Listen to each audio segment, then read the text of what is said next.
रमण हरि बोल, जय जय राधा रमण हरि बोल। जय जय राधा रमण हरि बोल। जय जय राधा रमण हरि बोल। जय जय राधा रमण हरि बोल, जय जय राधा रमण हरि बोल। जय जय राधा रमण हरि बोल। जय जय राधा रमण हरि बोल। जय जय राधा रमण हरि बोल, जय जय राधा रमण हरि बोल। जय जय राधा रमण हरि बोल। जय जय राधा रमण हरि बोल। जय जय राधा रमण हरि बोल। जय जय राधा रमण हरि बोल। जय जय राधा रमण हरि बोल। जय जय राधा रमण हरि बोल। जय जय राधा रमण हरि बोल, जय जय राधा रमण हरि बोल। जय जय राधा रमण हरि बोल। जय जय राधा रमण हरि बोल। जय जय राधा रमण हरि बोल, जय जय राधा रमण हरि बोल।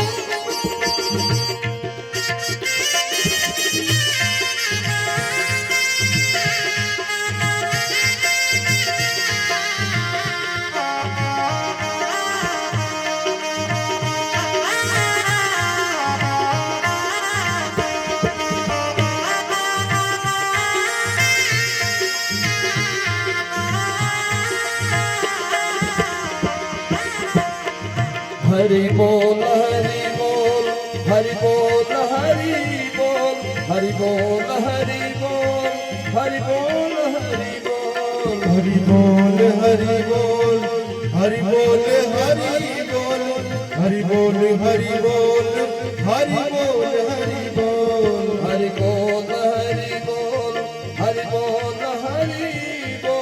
हरि बोल हरि बोल हरि बोल हरि बोल हरि बोल हरि बोल हरि बोल हरि बोल। हरि बोल हरि बोल, हरि बोल हरि बोल, हरि बोल हरि बोल, हरि बोल हरि बोल। हरि बोल हरि बोल हरि बोल हरि बोल।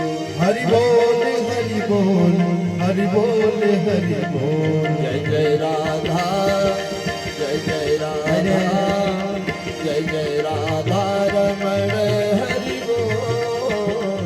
जय जय राधा रमण हरि बोल।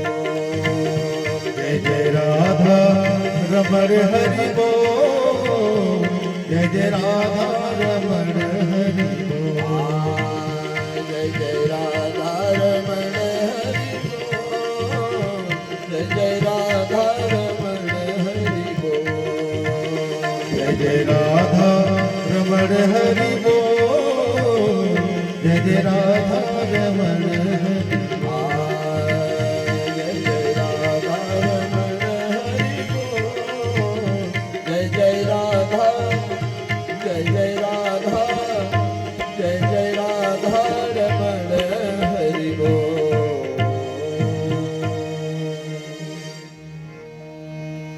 जय जय राधा रमण हरि बोल।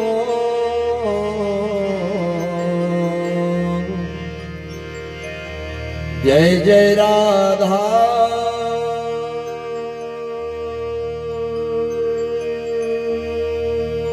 रमण हरि बोल।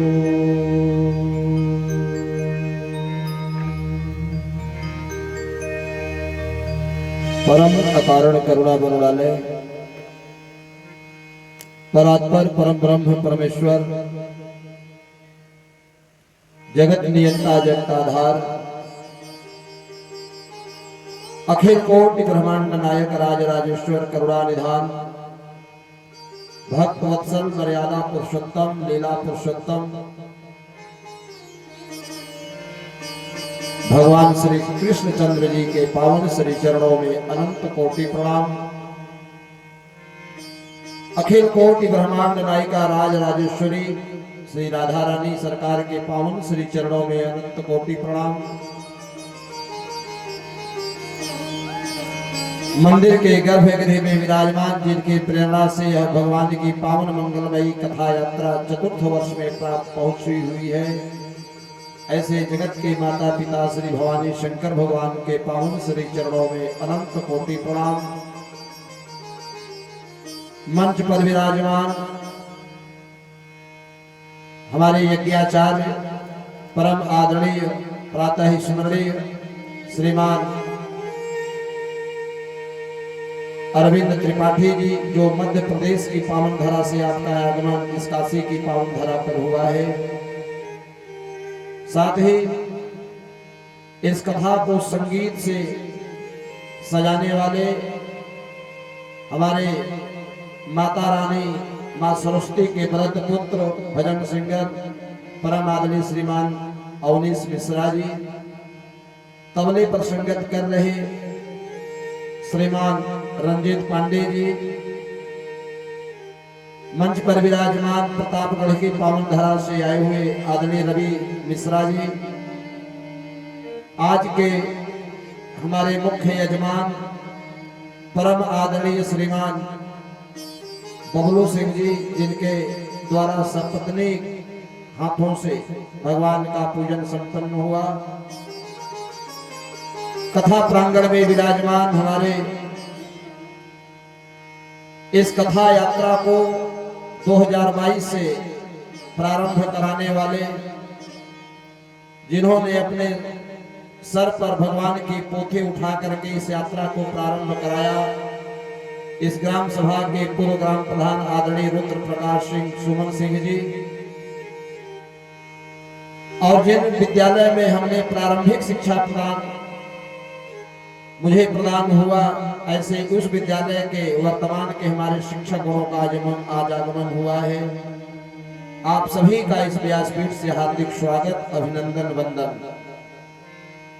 इतना ही नहीं, जड़ चेतन जग जीव जत सकल राममय जान की भावना को हृदयस्थ करते हुए इस माइक्रोफोन के माध्यम से मेरी वाणी जहां तक भी जा रही है, आप सभी को श्री राम में सब जग जानी करहु प्रणाम जोर जो पानी, आप सबका हार्दिक स्वागत, अभिनंदन, वंदन।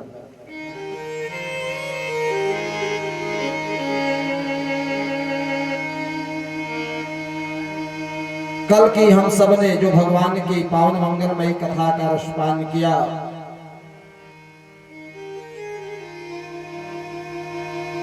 स्वयं साक्षात भगवान सुखदेव जी के रूप में परीक्षित को जो 7 दिन के अंदर मरने का श्राप मिला था, वह जो भय था मृत्यु का, उसको दूर कराया श्री सुखदेव महामुनि ने।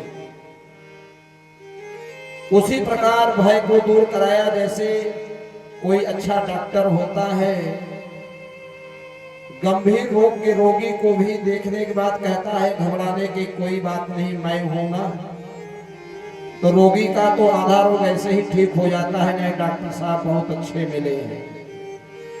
सुखदेव जी ने कहा, आप 7 दिन में मरने की बात कर रहे हो, पूरा संसार भी 7 दिन के ही अंदर मरेगा, क्योंकि एक सप्ताह के केवल 7 दिन ही होते हैं। सादर अभिनंदन। अभी अभी परम आदरणीय परम सम्मानित श्रीमान हमारे गार्जियन आदरणीय मिठाई लाल मिश्र जी का आगमन हुआ है। आप आसन पर विराजमान हो।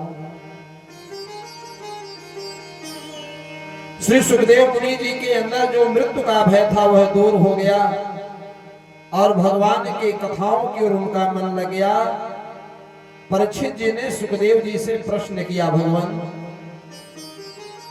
पूर्व की कथा में आपने कहा कि भगवान समदर्शी हैं, सबको समान रूप से स्वीकार करते हैं। सुखदेव महामुनि ने कहा हाँ। और राम जी भी अपने मुखार बिंदु से कहते हैं रामचरितमानस में,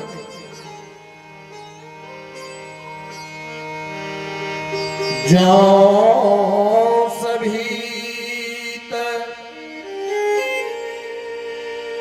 आवा सरदाई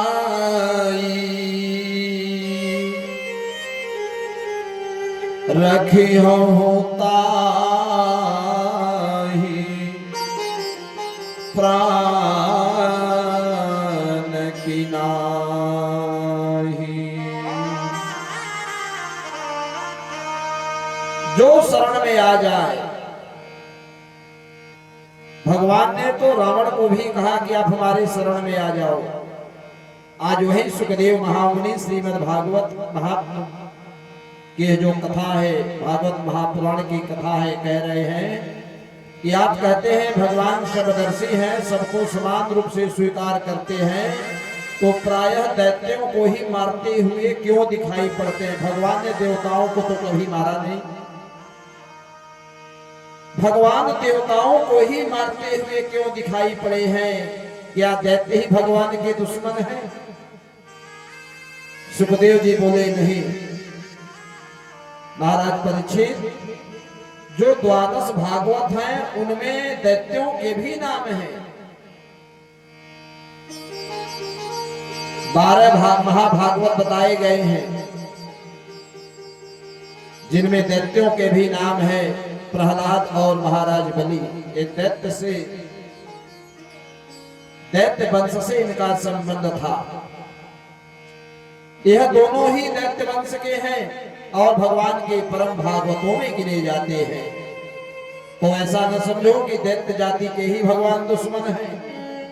अब हिरण्यकशिपु तो भगवान का कट्टर वैदी था और उसका बेटा प्रहलाद भगवान का अनन्य उपासक था। तो भगवान हिरण्यकशिपु का उदर विदीर्ण कर रहे हैं और प्रहलाद को परम भागवत मानकर हृदय से लगा रहे हैं। दैत्य वंश में तो प्रहलाद भी था। बाप को मार रहे हैं, बेटे को हृदय से लगा रहे हैं। भगवान वो दैत्यों से और देवताओं से किसी से दुश्मनी नहीं है। महाराज परीक्षित कर रहे हैं कि हे महामुने, तो दैत्य जाति से दुश्मनी कहां रही? प्रहलाद पर कैसे अनुग्रह किया, जरा विस्तार से सुनाइए। सुखदेव जी महाराज परीक्षित को जिस समय भगवान के वाराह रूप धारण करने की कथा सुना रहे थे, ये जो वाराह रूप धारण किया है भगवान ने, हिरण्यकशिपु का एक भाई था हिरण्याक्ष, जो इस पृथ्वी को लेकर के पाताल लोक में चला गया था। और जब सृष्टि का क्रम आरंभ हुआ है,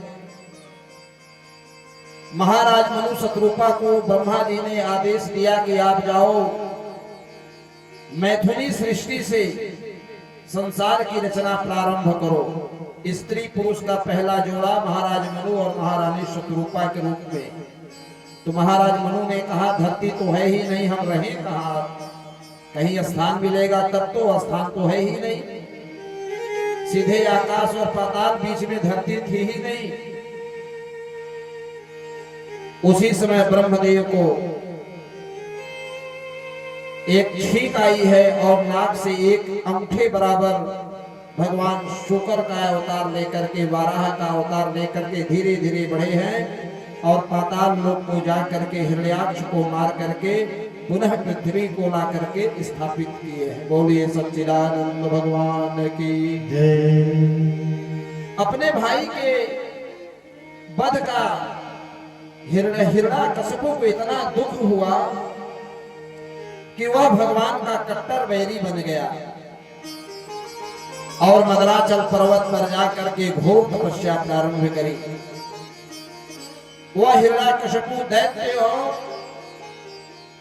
इतनी कठिन साधना की, इतनी कठिन तपस्या प्रारंभ करी कि पूरे शरीर में दीमक लग गई। महाराज ब्रह्मा जी प्रकट हो गए, बोले ब्रह्मया, बोलो क्या चाहिए। वह हिरण्यकशिपु उठता है, हाथ जोड़ करके मांगता है, हे ब्रह्मदेव आप मुझे अमर कर दो। ब्रह्मा जी बोले अमर तो हम भी नहीं, हम तुम्हें कहां से बना दे भाई। यह जब जब पृथ्वी का क्षय होता है, सृष्टि का लय होता है, तो केवल वह एक सत्ता सत्यम परम धीमहि, केवल वही परिपूर्ण परमात्मा एक बचता है, बाकी तो सबका लय हो जाता है, सबका क्षय हो जाता है। मैं आपको कैसे अमर कर सकता हूं, और कुछ मांग लो। तब तो इसने वरदानों की झड़ी जैसे लगा दी। कह रहा है ब्रह्मदेव अगर मेरी मृत्यु निश्चित है, अगर मेरा जन्म हुआ है, सुना है जन्म लेने वाले को मरना पड़ता है, चाहे राजा हो चाहे रंक हो, कोई भी हो, जिसका जन्म है उसकी मृत्यु निश्चित है, सुनिश्चित है। कब होगी, कहां होगी, कैसे होगी, सब सुनिश्चित है पहले से। तो आप हमें यह वरदान दे दीजिए कि न मैं भीतर मरूं न बाहर मरूं। ध्यान पूर्वक सुनिएगा। हिरण्यकशिपु कह रहा है, आइए माता जी आइए, आ जाइए। न मैं भीतर मरूं न बाहर मरूं, न ऊपर मरूं न नीचे मरूं, न मैं दिन में मरूं न रात में मरूं, न मैं अस्त्र से मरूं न शस्त्र से मरूं, न मनुष्य से मरूं न जानवर से मरूं, और ना ही आपकी बनाई हुई जितनी यहां सृष्टि है, मैं सृष्टि के किसी प्राणी से न मरूं। और इतना ही नहीं, 12 महीने के किसी महीने में न मरूं। ध्यान दीजिएगा भाई, महीने 12 होते हैं। कह रहा है कि आपकी बनाई हुई सृष्टि में जो भी संरचना है, सृष्टि में किसी प्राणी से न मरूं, और 12 महीने के किसी महीने में न मरूं। ब्रह्मा जी ने कहा बस करो, कितना मांगोगे भाई, चलो मैं तुम्हें सब कुछ दे दिया।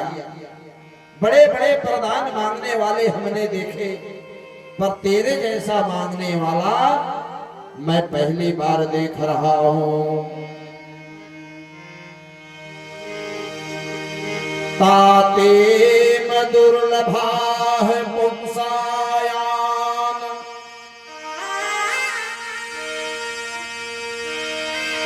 ताते में दुर्लभा है पुंसायान, ऋणी से बरान मम, तथापि बेतराम्यंग वरान यदि दुर्लभान।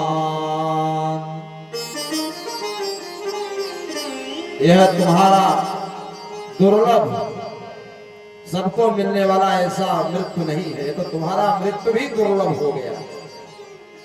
ब्रह्मा जी बोले अरे हिरण्यकशिपु, यद्यपि तेरे द्वारा वरदान जो मांगा गया है बड़ा ही दुर्लभ है, आज तक हमने किसी को नहीं दिए, पर तेरी तपस्या भी बड़ी दुर्लभ है। तुम्हारे जैसा कोई तपस्वी भी हमने नहीं देखा। तपस्या करने बैठे हैं, एक मच्छर काट लिया, लगेंगे खुजलाने साइड में, तुम्हारे तो पूरे शरीर में दीमक लग गया। मतः मैं तुझे यह समस्त वरदान प्रदान करता हूं। अब हिरण्यकशिपु प्रसन्न हो गया। अब तो सोच रहा है कि मैं तो अमर हो गया। भाई 12 महीने के बाद 13वां महीना, न ऊपर न नीचे, या तो आकाश में मरता है, कहीं प्लेन क्रैश हो जाए, कभी कभी आप देखोगे व्यक्ति प्लेन आकाश में मर जाता है। ऊपर मरना नहीं है, जमीन पर मरना नहीं है, तो मैं अमर हो गया। दिन और रात है, न दिन में मरूंगा न रात में मरूंगा, मैं अमर हो गया। 12 महीने हैं, 12वें महीने में नहीं मरने का मुझे वरदान मिला, मैं तो अमर हो गया।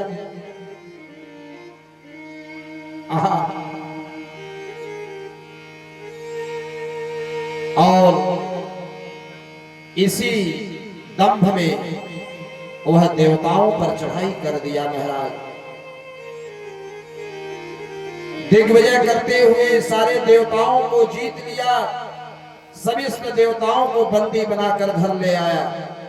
इंद्र से झाड़ू लगवाने लगा, वरुण से पानी भरवाने लगा। सब देवता इसकी दास्ता करने लगे, भगवान से रोते हुए प्रार्थना करने लगे, प्रभु कब इस दुष्ट से पिंड छूटेगा। भगवान बोले, मां भैष्ट विबुध श्रेष्ठा सर्वेषां भद्रमस्तु। हे देवताओं, आप लोग घबराओ नहीं, हम आपका कल्याण करेंगे। समय की प्रतीक्षा करो। हिरण्यकशिपु के 4 बेटे हुए। हिरण्यकशिपु के कितने बेटे? 4 बेटे। पहले बेटे का नाम है आह्लाद। पहले बेटे का क्या नाम है? आह्लाद। दूसरे बेटे का नाम है अनुहलाद। और तीसरे बेटे का नाम है संघलाद। और चौथे बेटे का नाम है प्रहलाद। और यह जो प्रहलाद था, चौथा बेटा, यह प्रहलाद बचपन से ही अद्भुत प्रतिभा संपन्न था। महाराज बहुत तेजस्वी बालक, ब्राह्मण्य शील संपन्ना, सत्य सत्तो जितेन्द्रिय। था तो वह दैत्य कुल में जन्मा हुआ, लेकिन ब्राह्मणों का बड़ा सम्मान करता था। महाराज शीलवान था, मर्यादा में रहता था, सत्य के साथ रहता था, सत्य का संग करता था और जितेंद्रिय था। आज तो पंडित जी लोग भी जितेंद्रिय नहीं है, लेकिन दैत्य बालक हो करके जितेंद्रिय, उसने अपने इंद्रियों को वश में कर लिया था। इंद्रियों की कथा में शायद दूसरे दिवस में मैं आप सबको श्रवण कराया हूं। ये इंद्रियां ही हमारे विकास का और विनाश का कारण है। मन एव मनुष्याणाम कारणम बंध मोक्षयोः। ये हमारा जो मन है ना, ये मन इंद्रियों को बिगाड़ता है, इंद्रियों को आदेश देता है। मन एव मनुष्याणाम कारणम बंध मोक्षयोः। मन चाहे आपको बंधन में डाल दे, चाहे जेल के सलाखों में पहुंचा दे, चाहे आपसे हत्या, चोरी, जुआ, शराब कुछ भी करवा दे, और चाहे यही मन आपको परमात्मा से मिला दे। जैसे एक ही चाबी से ताला चाहे खुल जाता भी है और चाहे वह ताला बंद भी हो जाता है। बंद करने वाला चाबी दूसरा नहीं होता कि बंद करने वाला दूसरा हो, खोलने वाला दूसरा हो। चाबी एक ही होती है। उसी चाबी से ताला बंद भी होता है और उसी चाबी से ताला खुलता भी है। बोलिए सच्चिदानंद भगवान की। और वह दैत्य बालक प्रहलाद धीरे धीरे बड़ा हुआ और धीरे धीरे जब बड़ा होता गया तो जैसे हमारे यहाँ शिक्षा जरूरी है वैसे ही हिरण्याकश्यपु ने एक विद्यालय में भेजा पढ़ने के लिए। उस विद्यालय का जानते हैं क्या नाम था? हिरण्याकश्यपु दानव विश्वविद्यालय।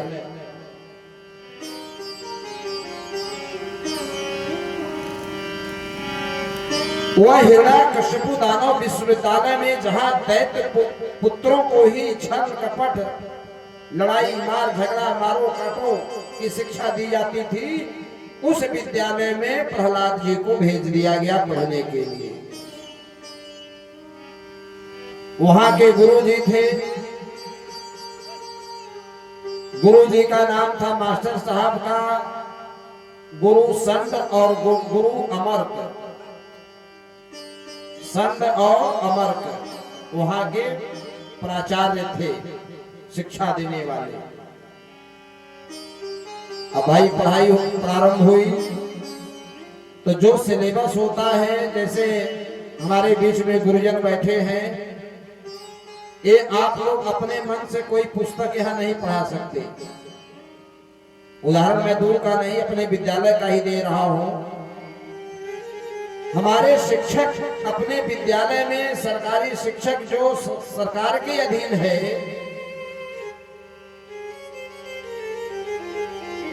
या प्राइवेट स्कूल भी विद्यालय के शिक्षक वही पढ़ाएंगे जो पुस्तक लागू होती है। तो दानव विश्वविद्यालय में भाई वहां पर विष्णु सहस्त्र नाम तो पढ़ाया नहीं जाएगा। वहां क्या पढ़ाया जाता था? केवल वही छल कपट, द्वेष, मारो काटो, लड़ाई झगड़ा। अब प्रहलाद जी तो भर्ती हो गए, पर उस पढ़ाई का इन पर कोई प्रभाव नहीं हो रहा है, कोई रंग नहीं चढ़ रहा है। यह पढ़ भी लेते थे तो गुरु जी को दूसरा कुछ सुनाते थे, उसे हृदयंगम नहीं करते। असुरों की नीतियां उन्हें नहीं सुहाती। और सहसा गुरुकुल में एक दिन हुआ कि हिरण्याकश्यपु आ गया, देखे मेरा बेटा कितना पढ़ा लिखा है, कितनी तैयारी हुई।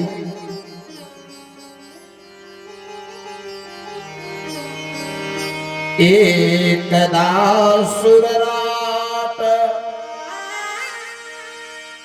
पुत्रमयंक मारोप्य पांडवः प्रपच्छ कथ्यतां वत्स मन्यते साधो यद भवान। बड़े प्यार से अपने बेटे को गोद में उठा लिया हिरण्याकश्यपु प्रहलाद को। अब बड़ा स्नेह कर रहा है, दुलार रहा है, कह रहा है बेटा अभी तक तुमने क्या पढ़ाई पढ़ी? जो सबसे उत्तम बात पढ़ी हो उसको सुनाओ। हमारा आपका भी व्यवहार है,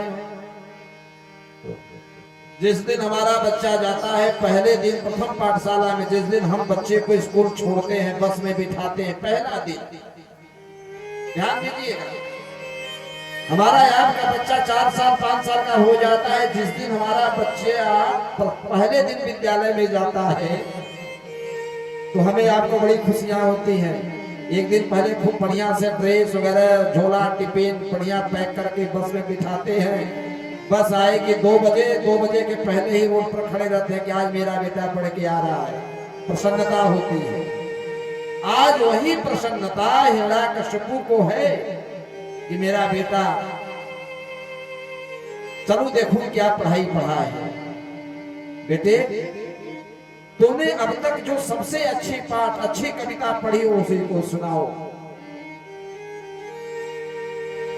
प्रहलाद जी कह रहे हैं पिताजी हमने बहुत बढ़िया पाठ जो जीवन में सीखा है वह केवल एक सीखा है। अभी तक क्या सीखा है? तत्साधु मन्ये सुरवर्य देहि नाम सदा समुद्निधियात भागवतः हित्वात्मपातं गृहमन्धकूपम् वनं गतोऽयद्धरिमाश्रयेत।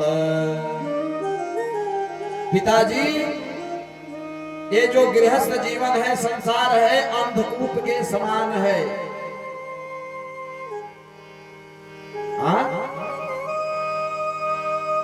कुआं में कोई गिर जाए तो बच जाएगा। जिस कुएं में जल हो, गांव के कुएं में जिसमें जल हो, उसमें अगर कोई गिर जाए तो एक बार वह बच सकता है, क्योंकि कोई न कोई पानी लेने आएगा। आप आवाज लगा देंगे, आपको बाहर निकाल देगा। लेकिन ये जो संसार है, यह जो गृहस्थ है, गृह कारज नाना जंजाला जो है, इस जाल में जो एक बार फंस गया, यह संसार अंधकूप के समान है। अंधकूप किसे कहते हैं जानते हैं? अंधकूप कहते हैं जैसे बहुत बड़ा सामने ताल है, ताल में कोई कुआं हो और उस कुएं में पानी न हो, उसमें पेड़ पत्ते उग गए हो, उसमें सांप गोजर बिच्छू गिर गए हो, उसी में सर्प रहते हो, नाग रहते हो, उसमें उस कुएं में अगर कोई गिर जाए तो जिस कुएं में पानी नहीं रहता, उस कुएं पर कोई जाता नहीं, उसका भुतहवा कुआं नाम पड़ जाता है। उसमें गिर जाओगे भैया, उसमें से बचना मुश्किल है। गांव के कुएं में गिर जाओगे आप सब, हम सब, एक बात तो बच सकते हैं, लेकिन यह संसार अंधकूप है।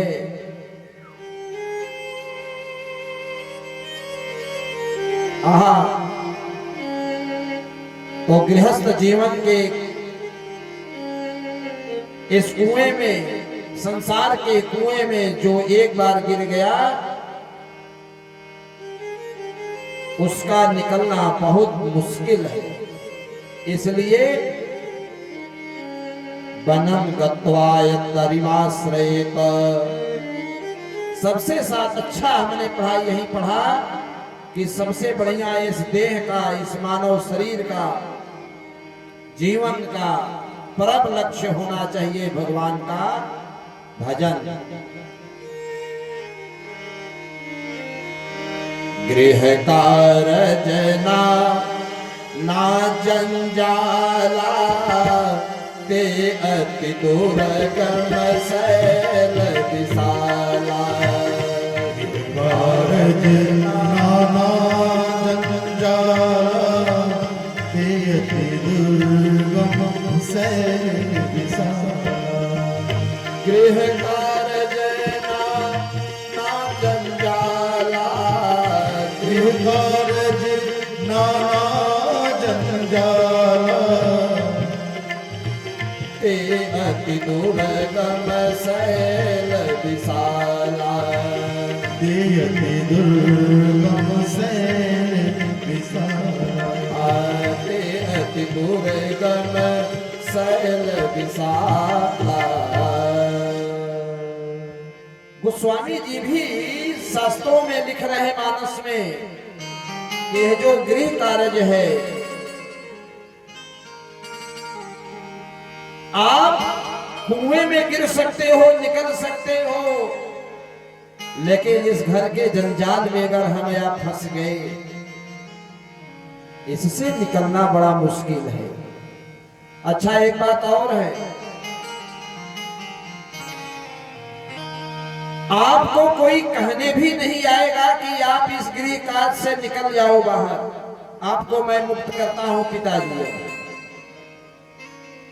ध्यान दीजिएगा। सब पूरा परिवार गिरा है, पूरा खानदान गिरा है उसी कुएं में। जो गिर चुका है वो अभी किसी को नहीं बताता कि मैं गिर गया हूं, आप मत गिरो इस कुएं में।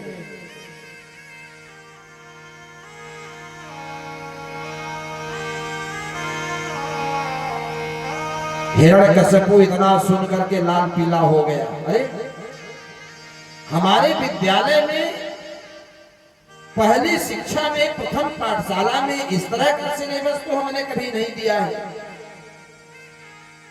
बेटे को कुछ नहीं कहा, प्रहलाद को कुछ नहीं कहा। सोच रहा है कि बेटा है, बच्चा है, नादान है, जो पढ़ाया गया होगा वही सीखा होगा। जाओ बेटे अपने गुरु जी को भेजो। तो गुरु जी आए, गुरु जी से पूछ रहा है,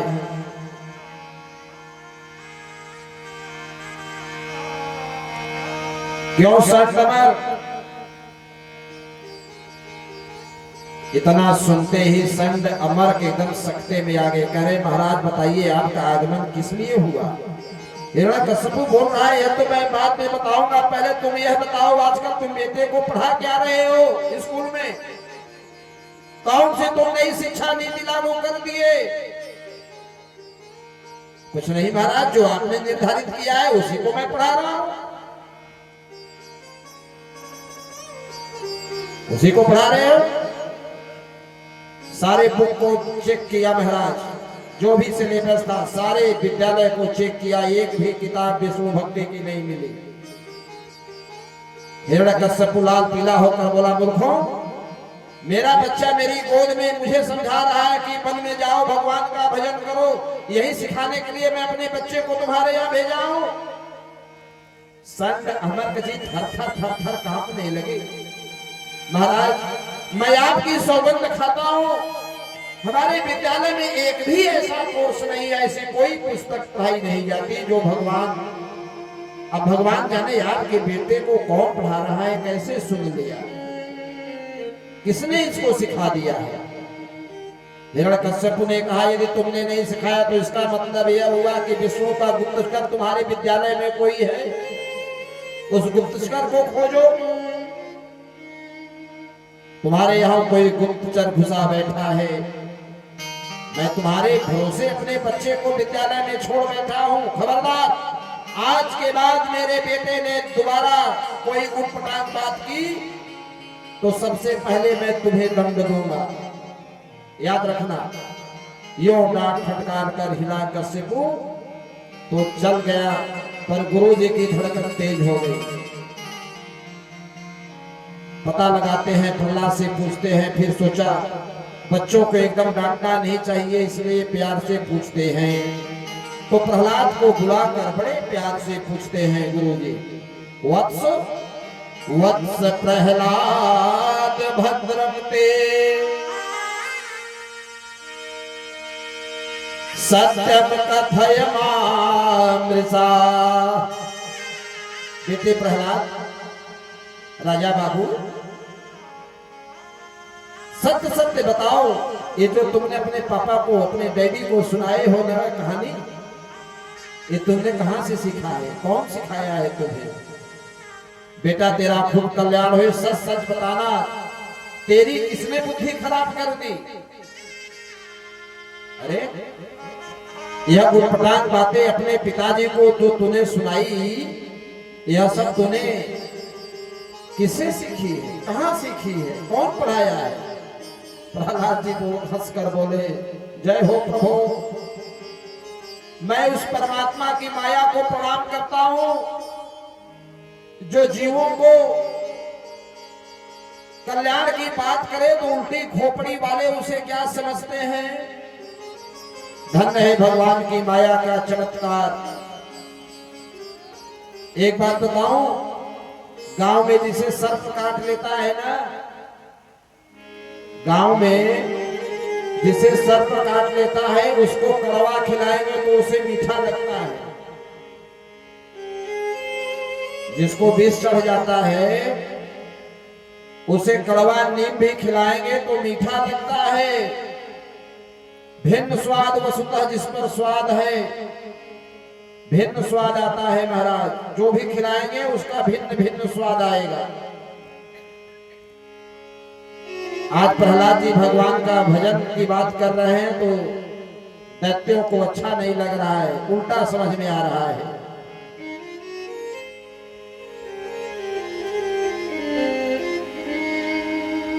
प्रहलाद जी कह रहे हैं कि हे गुरुजनों, भगवान की माया का रोग जिसे लगा है उसकी यही हालत होती है। ये माया का रोग होता है।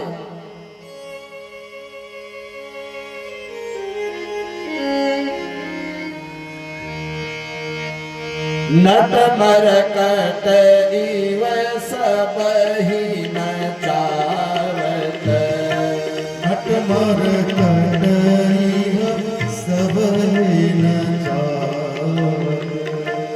नट मरकट इव सब ही नचावत, नट मरकट इव सब ही नचावत, राम खगेश वेद अस गावत, राम खगेश वेद अस गावत, उमादारु जो सीत की नाई, उमादार जो सिद्ध की नाई, उमादारु जो सीत की नाई, उमादार जो सिद्ध की नाई, सब ही नचावत राम गोसाई, सब ही नचावत राम गोसाई, सब ही नचावत राम गोसाई।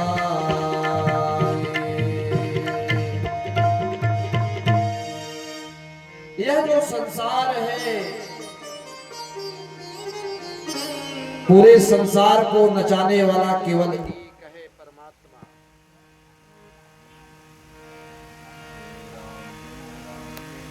कहाँ गायब हो गया?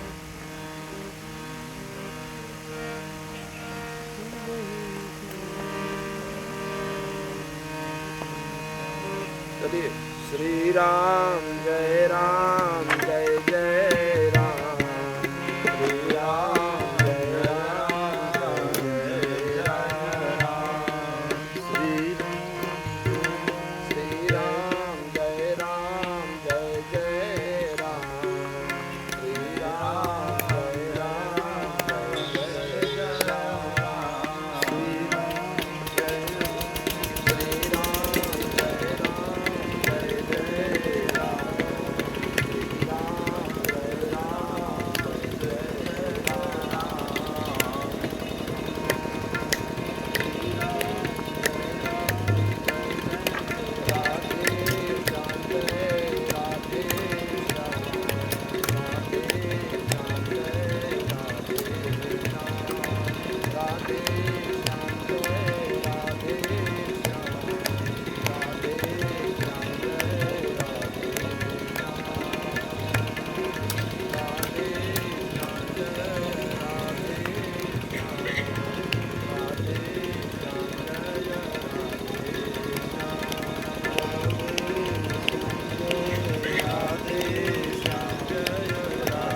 लापरवाही कर रहे हो बच्चा।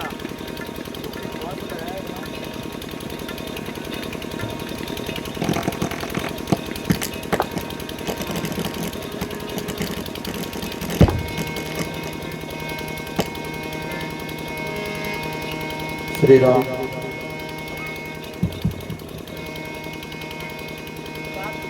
श्री राम। बोलिए सच्चिदानंद भगवान की जय। अपने ड्यूटी पर हाजिर रहो। देखो नहीं, लापरवाही एकदम बर्दाश्त नहीं होगा कथा के बीच में।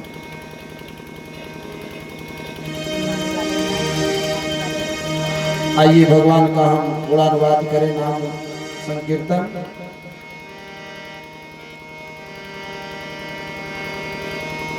जय जय गोविंद गोविंद गोपाला, जय जय गोविंद गोविंद गोपाला, जय जय गोविंद गोविंद गोपाला, जय जय गोविंद गोविंद गोपाला, जय जय गोविंद गोविंद गोपाला। भज मुरली मनोहर नंदलाला, भज मुरली मनोहर नंदलाला, भज मुरली मनोहर नंदलाला, भज मुरली मनोहर नंदलाला। जय जय गोविंद गोविंद गोपाला, भज गोविंद गोविंद गोपाला, जय गोविंद गोविंद गोपाला, भज गोविंद गोविंद गोपाला, भज मुरली मनोहर नंदलाला, भज मुरली मनोहर नंदलाला, भज मुरली मनोहर नंदलाला, भज मुरली मनोहर नंदलाला। जय जय गोविंद गोविंद गोपाला, भज गोविंद गोविंद गोपाला, भज गोविंद गोविंद गोपाला। बोलिए सच्चिदानंद भगवान की जय। प्रहलाद जी गुरु जी के सामने शांत भाव से खड़े हैं। संत अमर्क दोनों जो आचार्य थे प्रहलाद जी को समझा बुझा करके देखो, जो सिलेबस पढ़ाया जा रहा है उसको कायदे से पढ़ो। डांट फटकार करके क्लास में बैठा दिया। कुछ दिन और बीता महाराज। प्रहलाद जी चूंकि परम भागवत हैं, उन्हें किसी के डांट फटकार का कोई बुरा नहीं लगा। समय बीता, एक बार संत अमर जी प्रहलाद को घर छोड़ने आए। होता है ना भाई, विद्यालय के प्रबंधक का ही बेटा है, हिरण्याकश्यप विश्वविद्यालय के। तो पढ़ाई लिखाई जब पूरी हो गई तो एक दिन संत अमर्क जी प्रहलाद जी को लेकर के घर छोड़ने के लिए आए। प्रहलाद को देख करके प्रहलाद की माता, जिनका नाम है कयाधु, कयाधु ने बहुत दिनों बाद प्रहलाद को देखा था। खूब बढ़िया से स्नान कराया, बढ़िया सा श्रृंगार किया। अम्मा कयाधु के हाथों समलंकृत होकर के पिताजी से मिलने गए। बेटा जाओ पिताजी से भी मिल लो। हिरण्याकश्यप बैठा था, प्रहलाद जी खुशी खुशी जा रहे हैं हिरण्याकश्यप से मिलने के लिए। प्रहलाद जो कि परम भागवत है, इसलिए उनकी स्पर्श मात्र से हिरण्याकश्यप रोमांचित हो गया, प्रसन्न हो गया। प्रहलाद को जैसे ही स्पर्श किया, एक बात समझ लीजिएगा, जैसे बिजली का तार होता है दिखाई नहीं देता, क्या नहीं दिखाई देता कि इसमें करंट है कि नहीं है, केवल तार दिखाई देता है। बिजली का केवल तार दिखाई देता है। अब आप कहोगे कि नहीं ये तो तार है, इसमें लाइट कहां है? तो 33 kVA का कोई तार छू करके देखिए आप लोग, है तो लोहे का ही तार दिखाई दे रहा है, लेकिन बिजली नहीं दिखाई दे रही है। वैसे ही जो भगवान का भक्त होता है, वह देखने में तो एक साधारण इंसान ही दिखाई देता है, लेकिन उसके अंदर जो करंट रहता है परमात्मा का, जिसका जीवन गुरुमुखी हो गया होगा, जो भगवत शरणागति कर लिया होगा, जिसकी गुरु दीक्षा हो गई होगी, वह इस बात को समझता होगा मैं क्या कहना चाह रहा हूं। जैसे ही हिरण्याकशिपु प्रहलाद को स्पर्श किया, गोदी में बैठाया, एकदम प्रफुल्लित हो गया भगवान की कृपा से। बड़े लाड प्यार से पुचकार करके पूछ रहा है, वही प्रश्न कर दिया क्या, जरा बताओ बेटा, अब तक तुम्हारी शिक्षा कहां तक हुई, सबसे बढ़िया पाठ कौन सा याद कराया गुरुजी ने। अब जैसे ही हिरण्याकशिपु पूछा प्रहलाद से, और जो गुरु जी थे साइड में लगे थर थर थर थर कांपने की, पता नहीं प्रहलाद इस बार क्या कहेगा भैया। प्रहलाद का मुख देख रहे हैं, क्या कहेगा ये बेरो। प्रहलाद कह रहे हैं, पिताजी इस बार हमने 9 बढ़िया बात सीखी है, इस बार बढ़िया से 9 बात सीखी है। अब जो गुरु जी थे संडवर सोच रहे हैं कि 9 बात तो हमने कभी बताई ही नहीं, 9 बात कौन सा बताएगा भाई। सोच रहे हैं ऐसा 9 बात आज मृत्यु से हमारा आमना सामना हो ही जाए। पिताजी अब बढ़िया बात पूछ रहे हैं तो बढ़िया ही तो बताऊंगा ना। मैंने बढ़िया बढ़िया 9 बातें सीखी हैं। हिरण्यकशिपु ने कहा, अच्छा 9 प्रकार की नई नई नई दैत्यों की नीतियां सीख कर आया होगा ना। सुनाओ सुनाओ बेटे सुनाओ। प्रहलाद जी सुना दिए। क्या सुना दिए? श्रवणम कीर्तनम विष्णु स्मरणम पाद सेवनम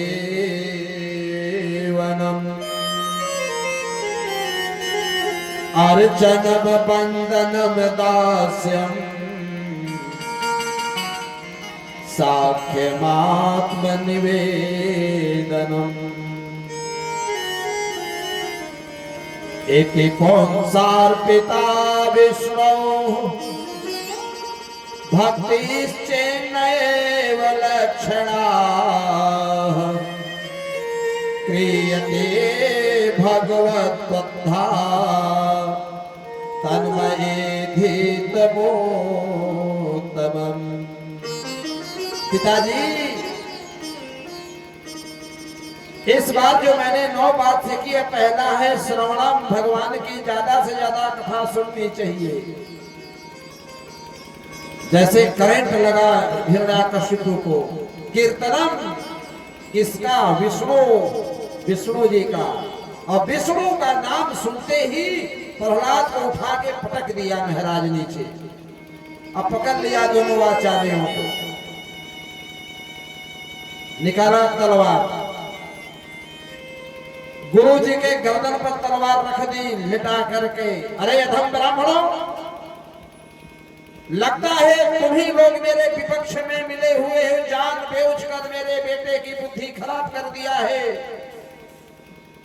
उस दिन इसने एक बात बताई थी, आज 9 बात सीख करके आ गई। अब तो संत मर्ग जी थर थर कांप रहे हैं। सरकार हमारी केवल एक बात सुने, पहले बात तो सुनिए ध्यान पूर्वक। हम आपकी सौगंध खाकर कहते हैं कि इस बालक को न तो हमने पढ़ाया न किसी और ने पढ़ाया, यह तो पढ़ा पढ़ाया आया, इसे कोई और नहीं पढ़ा सकता। न मत प्रणीतम न पर प्रणीतम,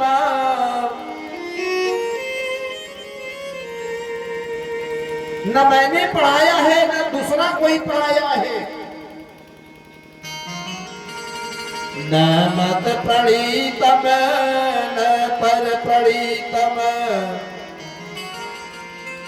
सुतो वदत्सैव देवेन्द्र शत्रोः। महाराज यह तो पहले से लगता है पढ़ा पढ़ाया आया है।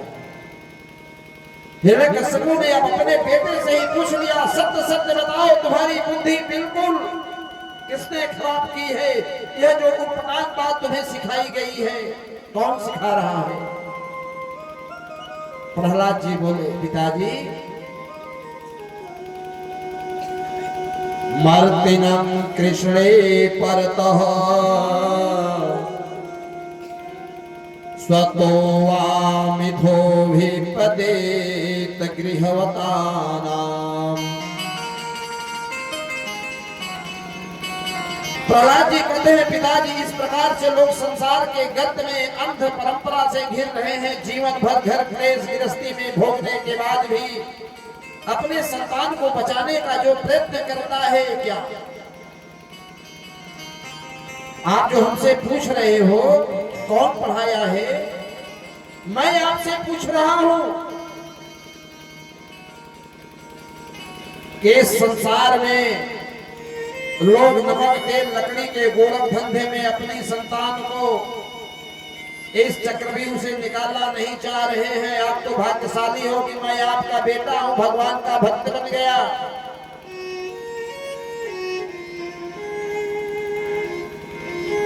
और जिसका बेटा भगवान का भक्त हो जाए,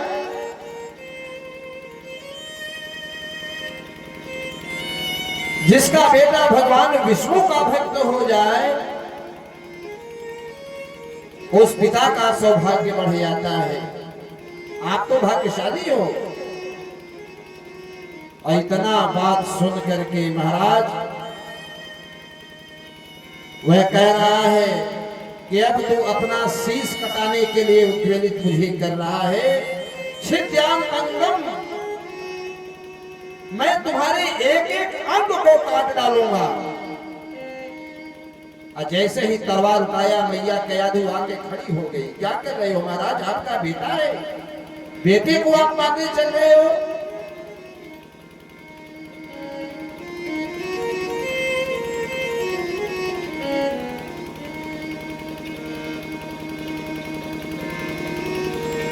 कभी कभी आप देखे होंगे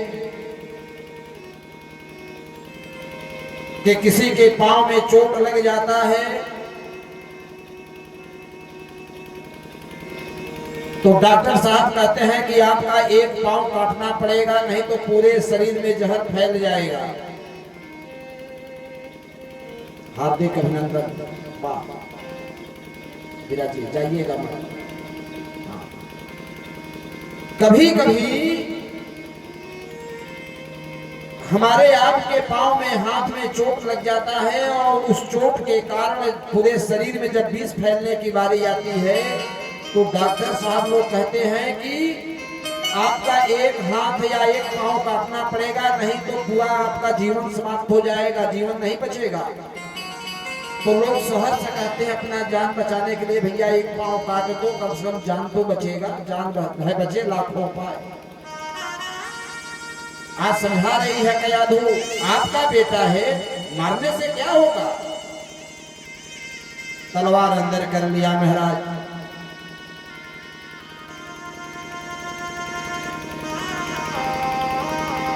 हिरण्यकश्यपु ने दानवों को बुलाया, दैत्य बालकों को बुलाया, समझाया कि इसे चाहे जैसे हो इसे मृत्यु दंड दे दो।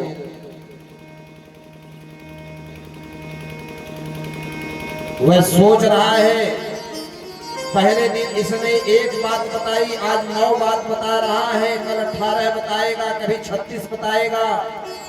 यह तो पूरे दैत्य कुल के लिए विष बन गया है। अगर यह विष हमारे घर में रहेगा तो हमारा पूरा दैत्य सब विष्णु भक्त बन जाएंगे, जितने दैत्य बालक हैं सब विष्णु भक्त बन जाएंगे। इसलिए इस बीमारी को जड़ से मिटा देना ही भलाई है। कयाधु की बात नहीं माना, प्रहलाद को मारने का बहुत प्रयत्न किया। बड़े बड़े पर्वत शिखरों से गिराया गया प्रहलाद जी को। भगवान स्वयं किसी न किसी रूप में प्रहलाद की रक्षा कर लिया करते थे। प्रहलाद को पानी में डुबाया गया, भगवान किसी न किसी रूप में रक्षा कर लेते थे। अभी जो होलिका दहन होता है, होलिका दहन का भी यही कथा है।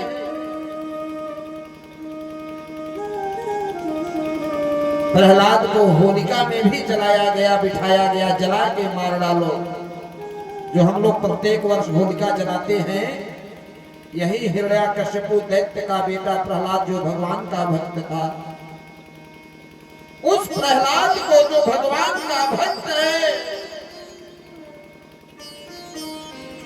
जब इस कथा को मैं कहता हूं आंखों में आंसू आ जाते हैं कि भगवान के भक्तों ने बड़ी यातना झेली है। केवल एक प्रहलाद नहीं, मीराबाई को विष का प्याला पिला गया।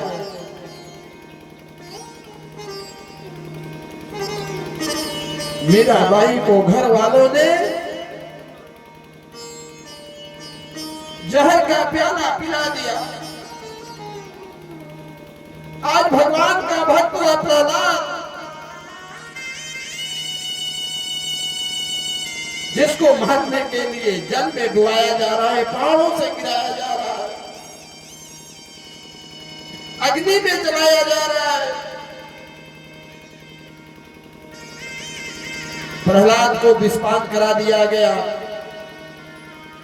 भोजन पर प्रतिबंध लगा दिया, नहीं दूंगा तो नहीं खाएगा, ऐसे ही मर जाएगा।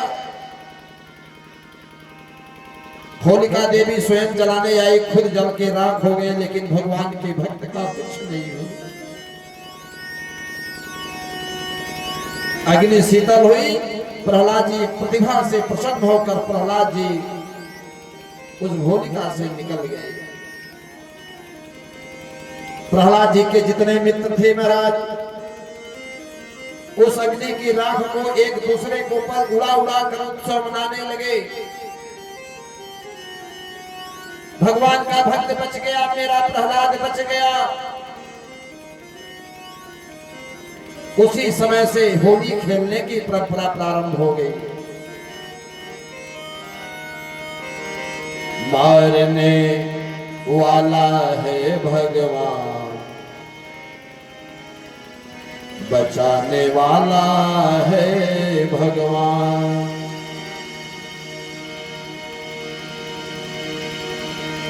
बाल न बाका उसका होए,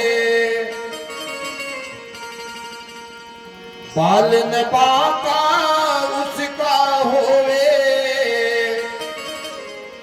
जिसका रक्षक कृपा निधान। मारने वाला है भगवान, बचाने वाला है भगवान। वाला है भगवान, बचाने वाला है भगवान। मारने वाला है भगवान, बचाने वाला है भगवान। मारने वाला है भगवान, बचाने वाला है भगवान। बाल न बाका उसका होए, बाल न बाका उसका होए, जिसका रक्षक कृपा निधान। मारने वाला है भगवान, बचाने वाला है भगवान। मारने वाला है भगवान, बचाने वाला है भगवान। मारने वाला है भगवान, बचाने वाला है भगवान। मारने वाला है भगवान, बचाने वाला है भगवान। कौमार्या चरित्रा क्यों धर्मान भागवतानिह, दुर्लभम मानुषम जन्मा, तदपद्यो धर्मपार्दममा। दुर्लभम मानुषम जन्मा, मारने वाला है भगवान, बचाने वाला है भगवान। मारने वाला है भगवान, बचाने वाला है भगवान। बाल न बाका उसका होए, बाल न बाका उसका होए, जिसका रक्षक कृपा निभा।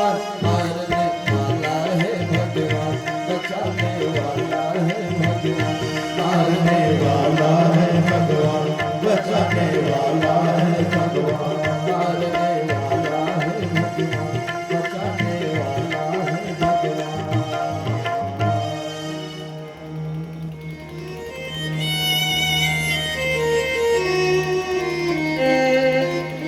उसी होलिका की राख से जो प्रहलाद के मित्र थे, सब होलिका की राख को उड़ा उड़ा करके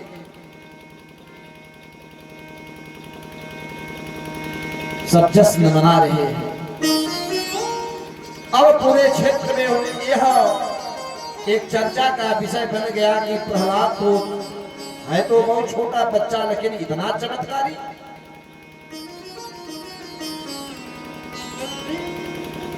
अब हिरण्याकश्यपु की चिंता और बढ़ गई कि अब इसे मैंने कदाचित किसी प्रकार नहीं मारा तो यह मेरी मौत का कारण भी बन सकता है, मेरे ऊपर कोई षड्यंत्र कर सकता है। क्यों? क्योंकि शत्रु को कभी छोटा नहीं समझना चाहिए, और वह शत्रु जिसको हम मारने का इतना प्रयास कर चुके हैं, प्रबंध कर चुके हैं, फिर भी वह सही सलामत है। एक दिन संत अमर जी कहीं बाजार घूमने चले गए। जो प्रहलाद के गुरु जी थे, कहीं बाजार घूमने के लिए चले गए तो विद्यार्थी खेलने कूदने निकल पड़े। जब गुरु जी नहीं रहते तो बच्चे खेलने लगते हैं, स्वाभाविक सी बात है। गुरु जी नहीं है, विद्यालय में कोई शिक्षक नहीं है। प्रहलाद जी ने क्या किया, सारे मित्रों को बुलाया, बैठा दिया, लगे अपने उपदेश करने। बेटा, एक बार बोले हम लोग चलते हैं आंख मिचौली खेलते हैं, पहले तुम छुप जाओ फिर बाद में हम छुपेंगे, जिसको कहते हैं गांव में आइस पाइस।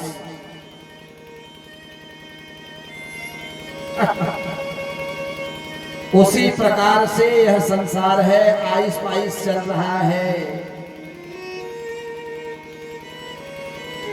यह जो संसार का खेल है, आइस पाइस का खेल है। बच्चे कहीं भी छुप जाते थे। प्रहलाद जी एक जगह खड़े होकर के नाम पुकार देते थे, फलाने आइस पाइस, वहां पर आप हो।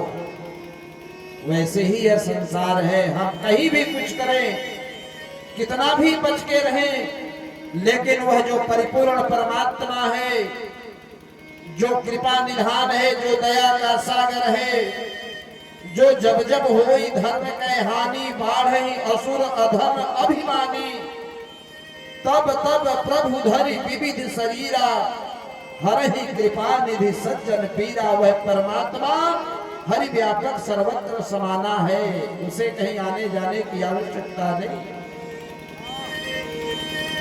प्रहलाद जी कहते हैं, उस परमात्मा को जाने बिना जन्म मरण रूप इस भेद कर पीड़ा से बचने का दूसरा रास्ता नहीं। लगे उपदेश करने।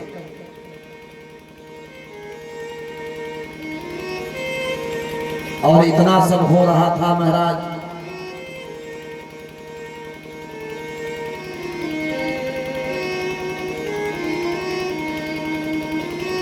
प्रहलाद जी कह रहे हैं, मेरे भाइयों, हम लोग तो 9-10 साल के हैं, बहुत से हमने देखा है लोग 100 साल के उम्र के हो गए। रात्रि सोने में और दिन अपने गृहस्थों में लगा दिया। यह काम तो इंसान भी कर रहा है, यही काम जानवर भी कर रहे हैं, यही काम पशु पक्षी भी कर रहे हैं। फिर पशु पक्षियों में और इंसान में क्या अंतर है? 100 वर्ष की हमारी आपकी आयु है, 50 साल सो के बीत गया, 50 साल जागना है भाई। 12 घंटे रात्रि, 12 घंटे दिन। उस हिसाब से अगर हमारी आपकी आयु 100 वर्ष होगी तो 50 साल सोने में चल गया, बचा 50 साल। या ऐसे हम आपको समझाऊं कि अगर हमारी आपकी आयु 100 वर्ष निर्धारित की गई है इस कलयुग में,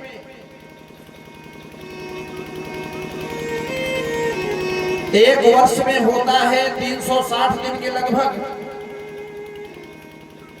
तो 100 हुए 360 कर लीजिए, कितना हुआ? बहुत होगा, 36,000 दिन होगा। और 36,000 दिन में हमारी आपकी आयु 70 साल हो गई। 70 साल के जो हो गए हैं, जो 60 साल के हो गए हैं, तो बचा कितना? गिनती के दिन हमारे आपके पास हैं, गिनती के। अब चूंकि मैं यहां गुणा भाग नहीं कर पा रहा हूं, आप लोग करते रहिए अपने उम्र के हिसाब से। हमारी आपकी पूरी जो आयु है उंगली पर है, उंगली पर। बहुत भाग्यशाली होंगे तो आज के लोग 100 पार करेंगे। नहीं कोई 60 में निपट जा रहा है, कोई 70 में निपट जा रहा है, कोई 90 में निपट जा रहा है। ये तो हमारे पूर्वज थे, उनका खान पान अच्छा रहा कि 100 पार कर जाते थे। अब का जो जनरेशन है वो 100 पार करने वाला नहीं है। मान लेते हैं अगर 100 वर्ष ही, तो 100 में 360 कर दिए, 36,000 दिन हुआ। गिनती का दिन बचा हुआ है। यह भागवत वैराग्य की कथा है, त्याग की कथा है, मृत्यु को सुधारने की कथा है। अभी तक हम जी रहे हैं, हम अपना मृत्यु बना लें। अब मृत्यु बनेगा कैसे मेरे भाइयों? ये सब प्रहलाद कह रहे हैं। मृत्यु बनेगा कैसे? केवल भगवान के भजन से, भगवान के कीर्तन से। पुनः एक श्लोक में कह रहा हूं जो कलयुग कहा है, यत फलम नास्ति तपसा न योगे न समाधिना तत्फलम लभते सम्यक कलौ केशव कीर्तना। पूजा पाठ आप कर रहे हो, करिए। हवन यज्ञ कर रहे हो, आप करिए। तीर्थ यात्रा कर रहे हो, करिए। लेकिन अपने आप घर में हो, भगवान का भजन। और भगवान का भजन करने के लिए बहुत ज्यादा शेरो शायरी और लिखने की आवश्यकता नहीं। भगवान के नाम का स्मरण, सुमिरन।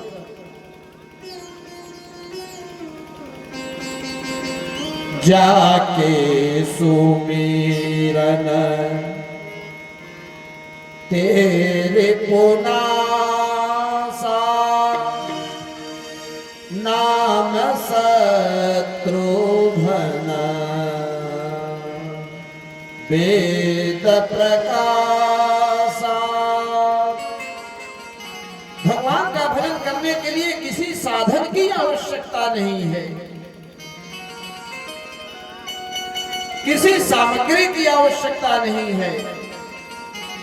आप स्नान किए हो कि नहीं किए हो कोई मतलब नहीं है। सोते करो, जागते करो, आते करो, जाते करो, सुख में करो, दुख में करो।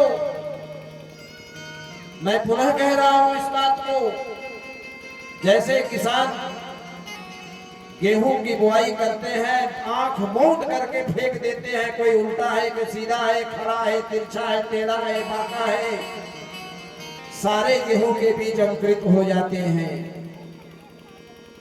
उसी प्रकार से भगवान का नाम चाहे जैसे ले, वह सदा ही कल्याणकारी होता है।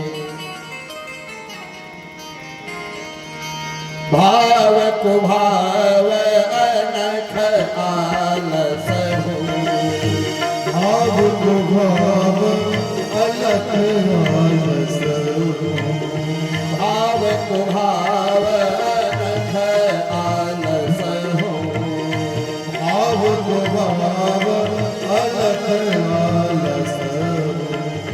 नाम जपत मंगल दिस दस हो, जपत मंगल से दस। यह जो हमारा आपका जीवन है, जिंदगी जब तक रहेगी फुर्सत न होगी काम से। आपको घर वाला कोई नहीं कहेगा कि आप ड्यूटी पर आप मत जाओ, बैठ के भगवान का भजन करो। आपके परिवार के लोग कभी नहीं कहेंगे कि आप भगवान का भजन करो। यह आपको सोचना पड़ेगा। अरे गधा जैसे होता है, दूसरे की लाजी को ढोता है, दूसरे के बोझ को ढोता है। जो काम आप कर रहे हो पूरे परिवार की रक्षा सुरक्षा भरण पोषण में सबका भार लिए घूम रहे हो, फिर रहे हो, यह काम तो गधा भी करता है भाई साहब। मैं कह रहा हूं ना कि मैं कथा सुनाने नहीं, आपके सीने पे खंजर चलाने आया हूं इस बार। आपको जीवन का बोध कराने आया हूं।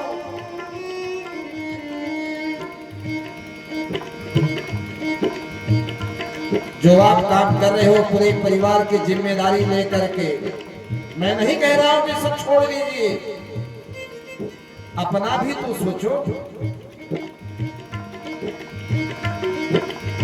जिंदगी जब तक रहेगी फुर्सत न होगी काम से। कुछ समय ऐसा निकालो प्रेम करो श्री राम से। भाई को भाई अलख आलस हो, भाई को भाई अलख आलस हो, भाई को भाई अलख आलस हो, भाई को भाई अलख आलस हो, भाई को भाई अलख आलस हो, भाई को भाई अलख आलस हो। नाम जपत मंगल किसी दस हो, नाम जपत मंगल से दस।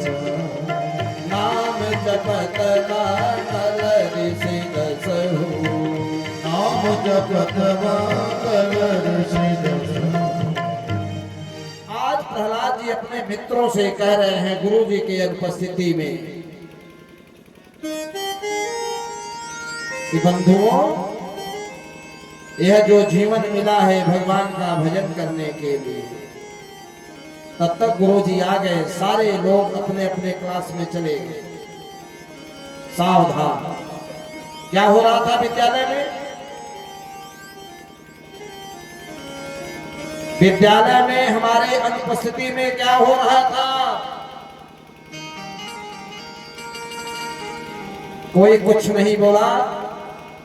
संत अमर्क जी समझ गए कि यही प्रहलाद है जो विद्यालय के बच्चों को भी बिगाड़ रहा है। भगवान के नाम का उपदेश दे करके ले गए पकड़ करके हिरण्याकश्यप के पास। महाराज जी, जब तक ये आपका बेटा विद्यालय में रहेगा, ऐसा न हो कि पूरा विद्यालय विष्णु भक्त हो जाए।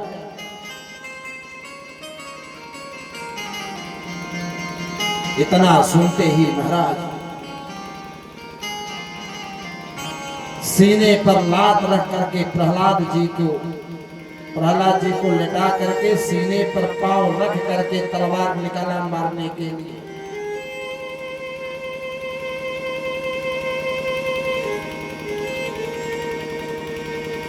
प्रहलाद जी कह रहे हैं, पिताजी आप मुझे मार दोगे, मरेगा यह सही, मैं नहीं मरने वाला। जैसे आपसे कोई गुस्सा हो रहा हो ना,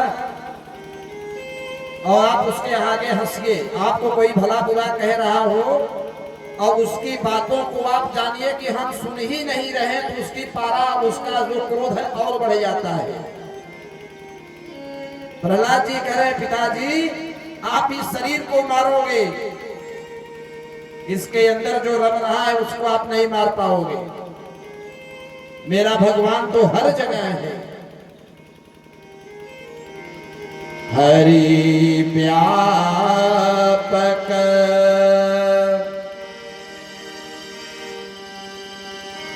हरि व्यापक सर्वत्र समाना।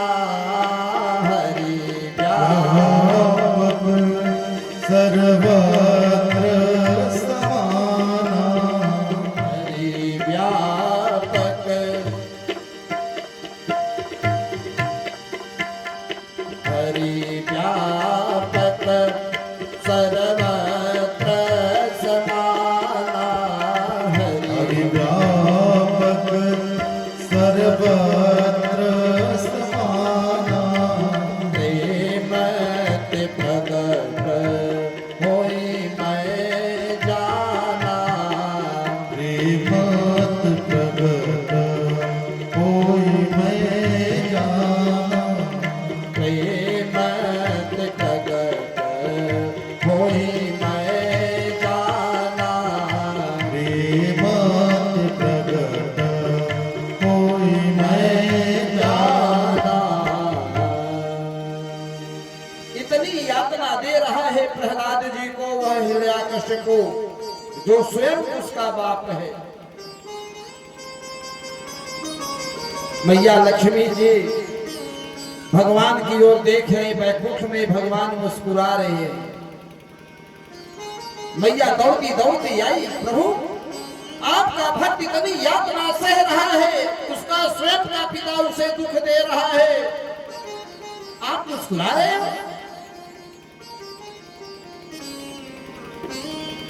उसे मारने का इतना प्रबंध कर दिया, उसका भोजन बंद कर दिया, विष पान करा दिया, अग्नि में जलाने का प्रयास किया, आप हंस रहे हो।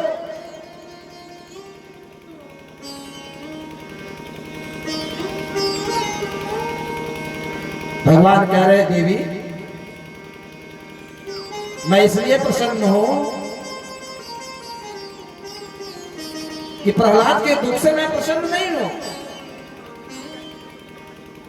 प्रसन्नता इस बात की है कि धीरे धीरे धीरे धीरे जो हिरण्याकश्यप है ना, उसके पाप का घड़ा बढ़ रहा है। धीरे धीरे उसके पाप का घड़ा भर रहा है। भगवान स्वयं अपने मुखार बिंद से कहते हैं, जो अपराध भगत कर करई,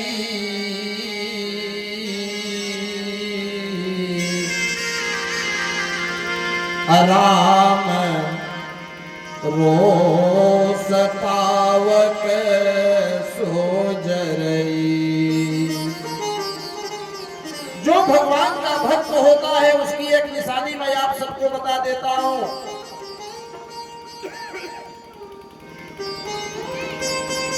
चाहे पड़ोसी हो, चाहे गांव का कोई व्यक्ति हो, चाहे अपना स्वयं कोई स्वजन हो, भाई हो, बंधु हो, बाप हो, कुटुंब हो, कबीला हो, कोई भी हो,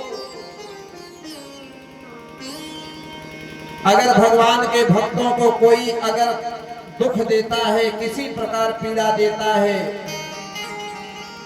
अगर वह भगवान का भक्त है तो वह सह लेता है, लेकिन उसकी चिंता, उसकी रखवाली, उसका न्याय वह परमात्मा अवश्य करता है। जो अपराध चाहे जो हो माई कलाली संसार में, भगत कर करई, जो हमारे भक्तों के प्रति अपराध करता है, राम रोस पावक सोजरई। राम रोष, रोष माने क्रोध, पावक माने अग्नि, भगवान के क्रोधाग्नि से वह व्यक्ति बच नहीं सकता।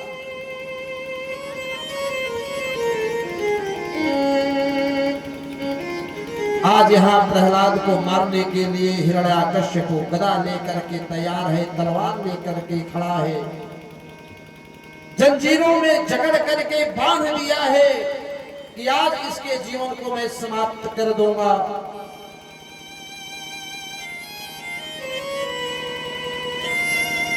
प्रहलाद जी केवल एक नाम मंत्र जाप कर रहे हैं,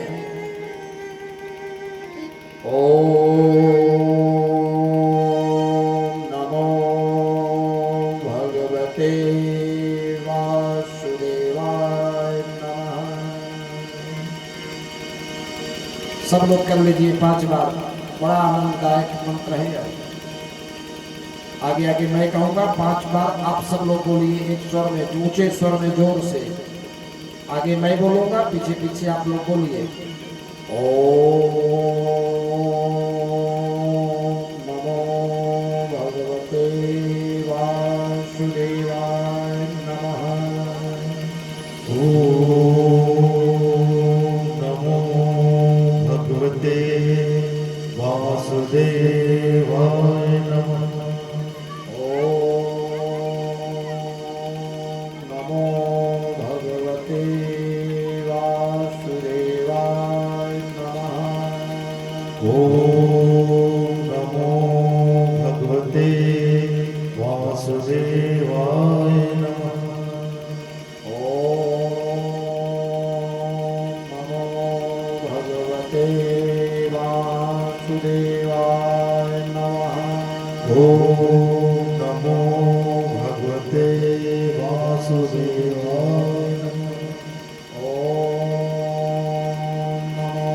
भगवते वासुदेवाय नमः। ओम नमो भगवते वासुदेवाय नमः।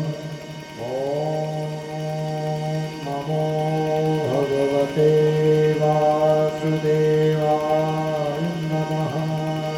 ओम नमो भगवते वासुदेवाय नमः। प्यार शांति का अनुभव हो रहा है।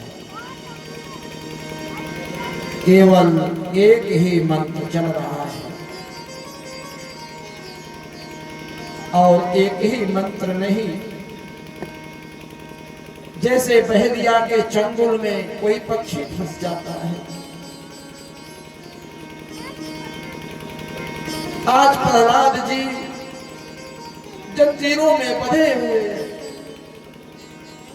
सीने पर स्वयं के बाप का पांव पड़ा हुआ है, सामने मौत दिखाई दे रही है। भगवान का एक ही नाम स्मरण चल रहा है, मुंह से बोल नहीं रहे हैं, श्वासा चल रही है। अपने इष्ट पर विश्वास है, अपने भक्ति पर विश्वास है।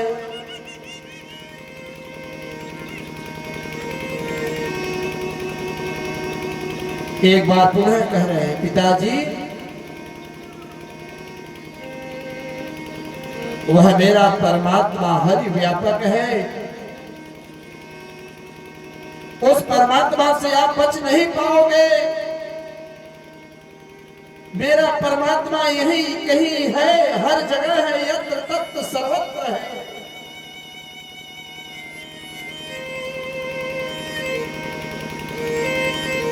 हिरण्याकश्यप कहता है, तुम्हारा परमात्मा वह छलिया क्या इस खंभे में है? हाँ पिताजी, इस खंभे में है।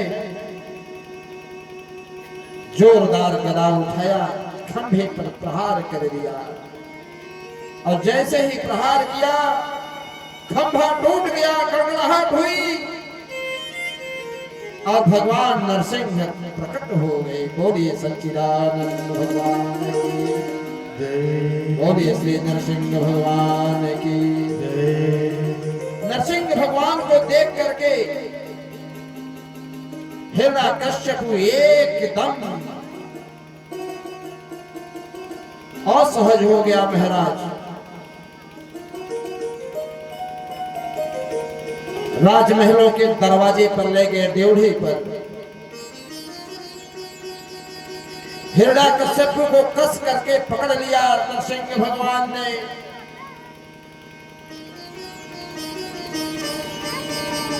अपने जंघे पर लिटा करके अपने नाखूनों से जैसे ही उसके सीने को फाड़ने चले, वह दैत्य खिलखिला करके हंस रहा है, तुम मुझे नहीं मार पाएगा, नहीं मार पाएगा, क्योंकि मुझे वरदान है कि मैं ब्रह्मा जी के बनाए हुए किसी भी सृष्टि के प्राणी से न मरूं।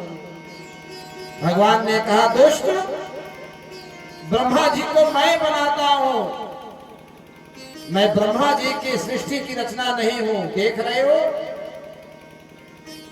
शरीर कुछ है, मुख कुछ है, नाखून कुछ कह रहा है, इसलिए तू नहीं बच सकता। वह हिरण्यकश्यप फिर अट्टहास करके हंसता हुआ कह रहा है, फिर भी तू मुझे नहीं मार सकता। क्यों? क्योंकि मैंने ब्रह्मा जी से वरदान पाया है कि न मैं दिन में मरूं न रात्रि में मरूं। भगवान ने कहा, दुष्ट, देख ले, ऊपर उठा के देख ले, न दिन है न रात्रि है, यह संध्या काल का समय है। फिर वह हिरण्यकश्यप अट्टहास करते हुए हंस रहा है, तेरे जैसे मारने वाले बहुत आए, तू मुझे नहीं मार सकता। मैंने ब्रह्मा जी से वरदान पाया है कि मैं महीने के 12 महीने होते हैं, मैं किसी महीने में न मरूं। भगवान ने कहा, दुष्ट, तुझे नहीं मालूम, ये ब्रह्मा जी और सृष्टि का ये 12 महीना नहीं है, यह चल रहा है पुरुषोत्तम महीना, जिसे कहते हैं मलमास। यह 13वां महीना चल रहा है, तू बच नहीं सकता। वह कह रहा है, फिर भी आप नहीं मार सकते, मैंने ब्रह्मा जी से वचन लिया है मरना का। उन्होंने कहा है, न तू आकाश में मरेगा, न धरती पर मरेगा, न ऊपर मरेगा, न नीचे मरेगा। भगवान ने कहा, न तू आकाश में है न धरती पर है, तू मेरे जंघे पर इस समय है। हिरण्यकश्यप फिर अट्टहास करके हंस रहा है, फिर भी तू मुझे नहीं मार सकता, मैंने वरदान प्राप्त किया है, न भीतर मरूं न बाहर मरूं। भगवान ने कहा, दुष्ट, एक बार नीचे देख ले, बगल में झांक ले, ताक ले, न तू घर के अंदर है न घर के बाहर है, घर के ड्योढ़ी पर है। और भगवान ने अपने 10 नाखून से सीने को चीर डाला। बोलिए श्री नरसिंह भगवान की जय। भगवान ने अपने भक्त की रक्षा की। और उस हिरण्यकश्यप को भगवान ने मुक्ति देने के बाद एकदम क्रोध में व्याकुल है। ब्रह्मा जी आए, शांत नहीं करा पाए, सारे देवता आए, कोई शांत नहीं करा पाया। ब्रह्मा जी ने प्रहलाद जी से कहा, बेटे, अब भगवान को तुम ही शांति प्रदान कर सकते हो, शांत कर सकते हो।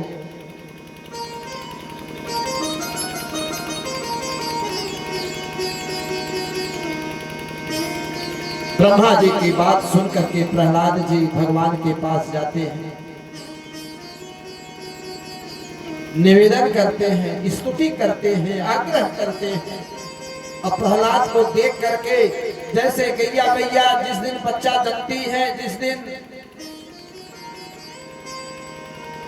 उनका बच्चा धरती पर गिरता है, जैसे गौ माता लोग अपने बच्चे को चाट चाट करके गिला कर देती हैं, भिगा देती हैं, आज भगवान नरसिंह प्रहलाद जी को चाट चाट करके भे डाला, गीला कर डाला।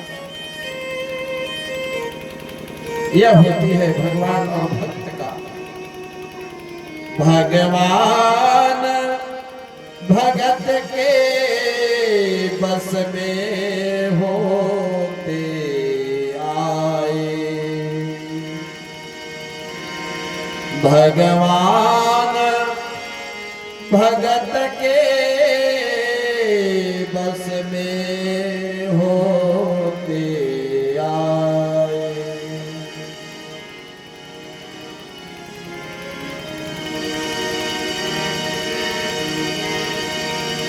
जब जब भीड़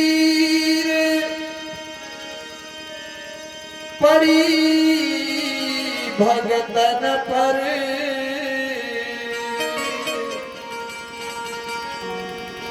जब जब भीड़ पड़ी भगतन पर, तब तब होत सहाय भगवान भगत के बस में होते आए। भगवान भगत के बस में होते आए। इसलिए बंधुओं माताओं, भगवान का चिंतन, भगवान का भजन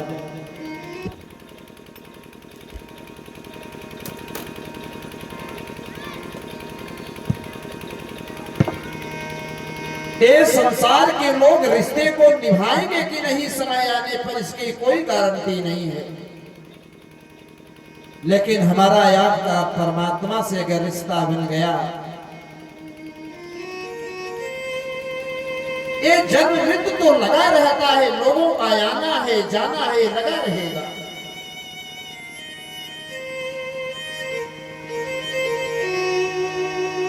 लेकिन यह मानव शरीर जिसके लिए मिला हुआ है,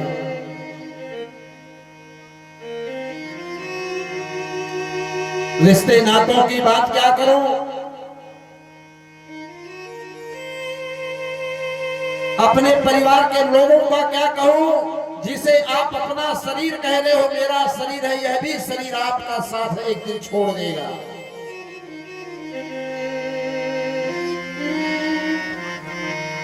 इत देहिया तोहार तोहरे, इत देहिया तोहार तोहरे, काम में न आई बाटे माटी के शरीरिया,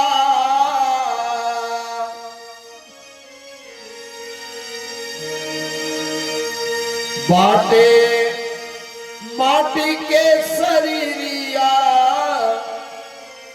माटी में मिल जाएगी इत इत देहिया तोहार तोहरे, काम में न आई देहिया तोहार तोहरे, काम में न आई देहिया तोहार तोहरे, काम में न आई। बाटे माटी के शरीरिया, बाटे माटी के शरीरिया, माटी में मिल जाएगी देहिया तोहार तोहरे, देहिया तोहार तोहरे, काम में न आई।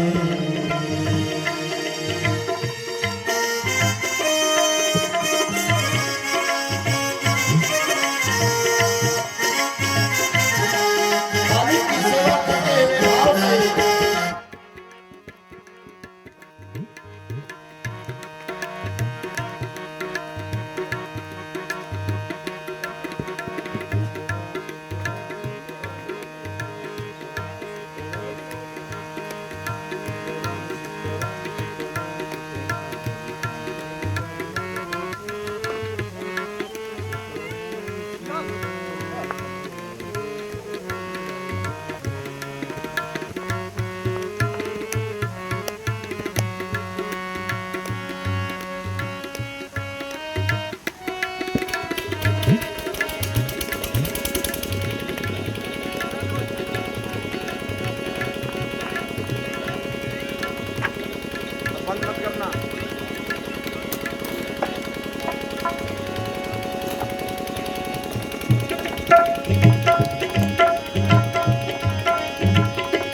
बाटे माटी के शरीरिया माटी में मिल गई इत देहिया तोहार तोहरे काम में आई देहिया तोहार तोहरे काम में न आई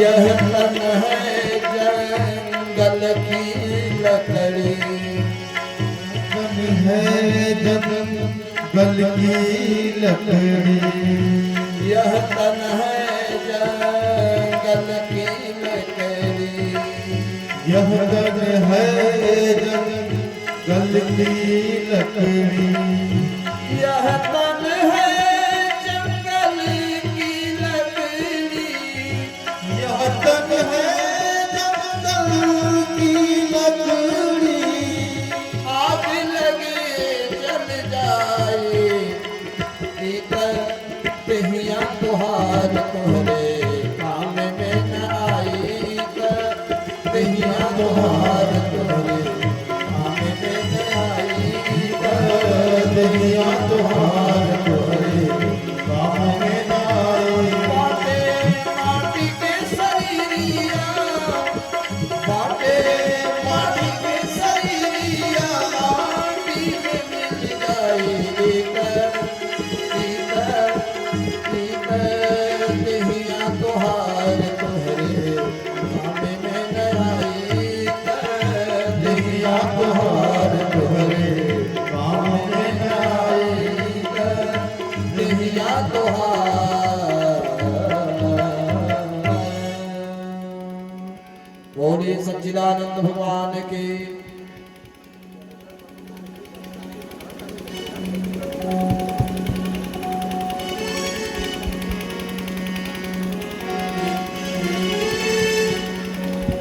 बोलिए सच्चिदानंद भगवान की